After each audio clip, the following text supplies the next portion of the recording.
Matilda Bogner, head of the United Nations Human Rights Monitoring Mission in the Ukraine. Welcome to Al Arabiya and Al Hadath. Thank you very much, Talal. I would like to start by talking about the human crimes and violations in the Ukraine. What is the total of people who have lost their lives since the war started, and how do you record the number of deaths and injury in the Ukraine? Well, we have been recording civilian casualties, so deaths and injuries of civilians in Ukraine, since 24th of February last year. We have recorded more than 8,000 civilians who have died and more than 13,000 injured. We've actually been recording since 2014 with the conflict that's been in the east of Ukraine prior to that, but it's really escalated since February of last year. Now that the war is entering the second year, do you think crimes and violations of human rights will abate or will increase? Well, I sincerely hope that they will abate. We have seen enormous numbers of people die, particularly in the earlier months of last year. In March, April, it was hundreds of people each week, hundreds even on a single day have died. And we have seen a slow decrease in the daily civilian casualties in the country since then. So we hope that it will continue to increase, and we hope that our monitoring, that shining a light on these issues, will put pressure on the parties to the conflict to take the steps that are needed to take to reduce these casualties. There were allegations last April of 2022 that Russia was resettling nearly 100,000 Ukrainians from the war zone as far as Siberia and the Arctic Circle. Are these credible reports? We have been looking into this in quite some detail. We don't know the scale of such displacement into Russia. And each case needs to be looked at very carefully on its own merits, because some people have voluntarily decided to move to Russia.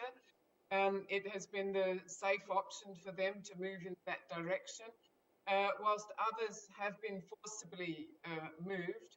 So each case needs to be looked at in detail to determine whether this is a violation or not. Last year, you accused Russia of failing to allow access to prisoners of war. And you said that your monitors have evidence of ill treatment and torture of Ukrainian prisoners, and that may constitute war crimes. Is Russia now allowing access? No, Russia has not allowed us to access the prisoners of war that they are holding.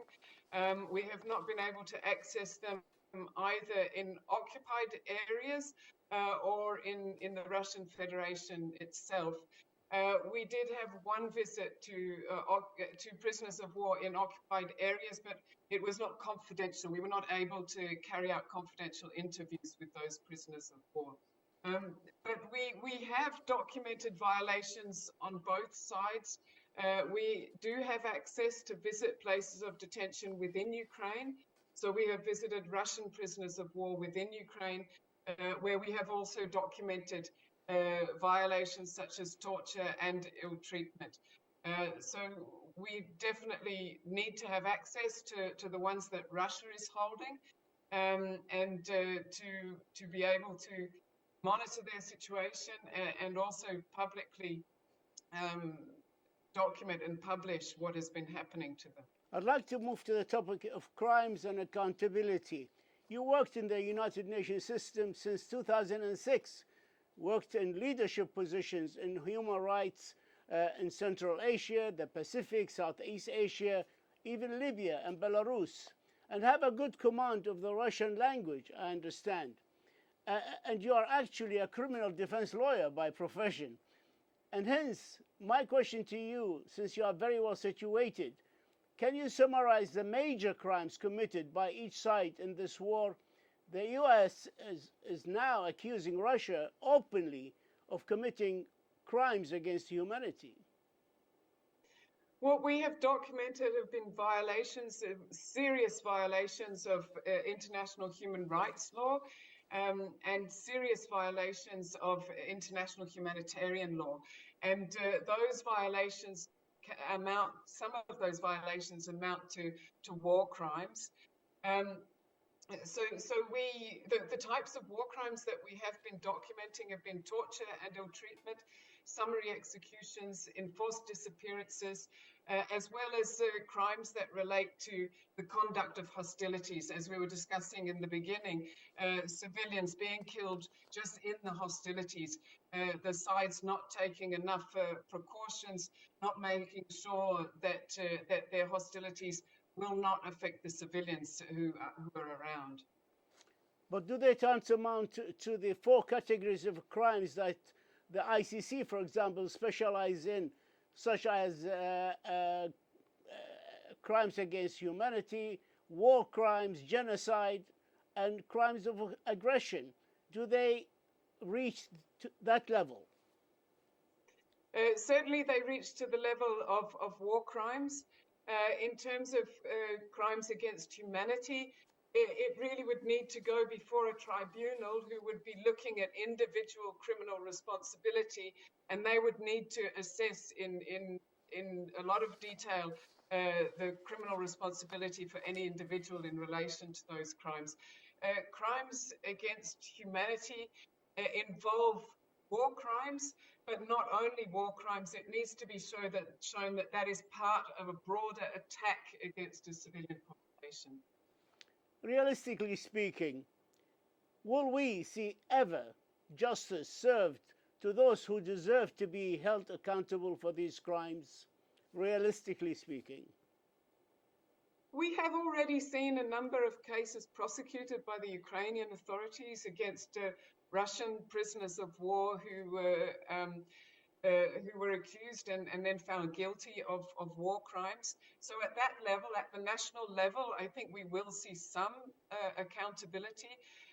If we take it to in terms of higher level responsibilities, that is always more difficult. It takes more time, but it's important to keep doing the documenting work because it will be based on this type of work, cases that will come before tribunals.